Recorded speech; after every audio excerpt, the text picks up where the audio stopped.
Hello viewers, इस doctor Asif Hussain. आज 14 नवंबर है, यानी कि वर्ल्ड डायबिटिक डे। उसके अलावा आज चिल्ड्रंस डे भी है। Happy children's day.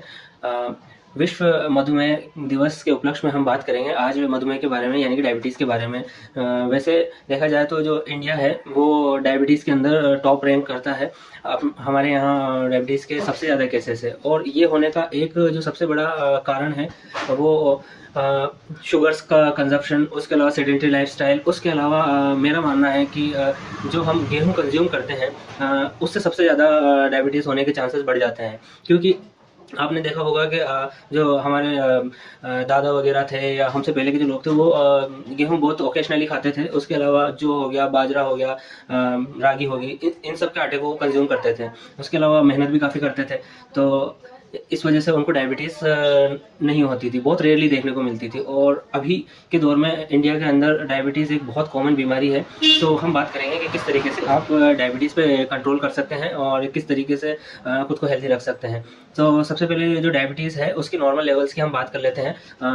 जो नॉर्मल इंडिविजुअल्स होते हैं उनके अंदर 120 to 130 तक डायबिटीज़ को नॉर्मल कंसिडर करते हैं। खाने से पहले आपकी जो डायबिटीज़ है वो शुगर लेवल है वो 80-90 तक आ जाए तो उसको नॉर्मल कंसिडर करते हैं। उसके अलावा खाने के बाद जो शुगर लेवल्स है वो 120 to 30 तक नॉर्मल कंसिडर की जाती है। इसके अलावा जो अमेरिकन एसोसिएशन ऑफ डायबिटीज़ है उन्होंने एक वैल्यू निर्धारित की हुई है जो लोग डायबिटिक है उनके लिए, कि खाना खाने के पहले की जो वैल्यू है वो 70 to 80 होती है। उसके अलावा पोस्ट मील यानी खाना खाने के बाद 180 तक नॉर्मल कंसिडर की जाती है डायबिटिक पेशेंट्स के अंदर।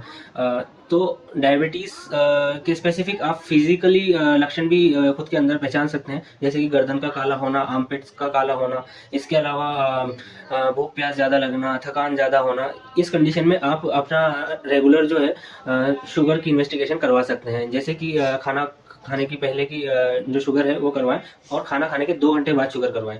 और इससे भी बढ़िया अगर आप चाहें तो साल में 1 या 2 बार HbA1c जो इन्वेस्टिगेशन होती है शुगर के लिए वो करवा सकते हैं। इसमें 2 से 3 महीने की जो शुगर की वैल्यू होती है वो आती है और ये बहुत एक्यूरेट होती है।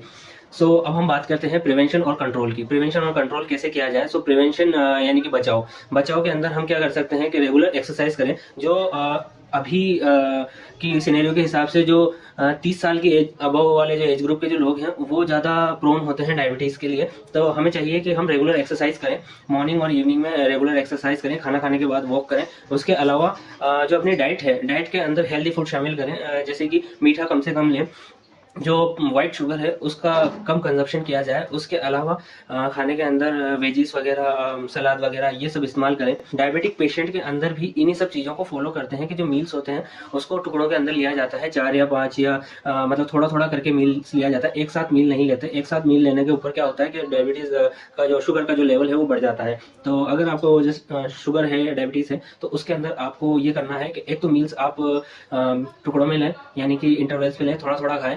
उसके अलावा अपनी मेडिसिन प्रॉपर लें।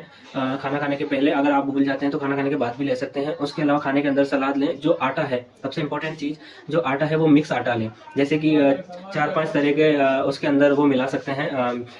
गेहूं के आटे के अंदर आप 25% गेहूं का आटा ले लें। उसके अलावा बाजरा हो गया, राय हो गया, रागी हो गया, अपना मक्का हो गया, इन सब के आटे का एक मिश्रण बना के और इस आटे को आप कंज्यूम कर सकते हैं। नॉर्मल जो लोग हैं, हेल्दी इंडिविजुअल्स, वो भी इस आटे को कंज्यूम कर सकते हैं। ये काफ़ी सेहत के लिए अच्छा होता है। इसके अलावा आप रेगुलर एक्सरसाइज कर सकते हैं। और अगर आपको जो मैंने साइन एंड सिम्टम्स बताए, रेगुलर थकान होना, गर्दन काली पड़ना, आर्मपिट्स के अंदर डार्कनेस बढ़ना, हाइपरपिगमेंटेशन बढ़ना, तो आप एक डॉक्टर से कंसल्ट कर सकते हैं। डायबिटीज़ से रिलेटेड कोई भी लक्षण दिखने पर एक डॉक्टर से कंसल्ट करें, उनकी निगरानी में ट्रीटमेंट लें। और वीडियो अगर आपको अच्छी लगी हो तो इसको ज़रूर से ज़रूर शेयर करें, अपने फ्रेंड्स एंड फैमिली में शेयर करें, दोस्तों को शेयर करें। And this is doctor Asif Hussain once again. Thank you for watching.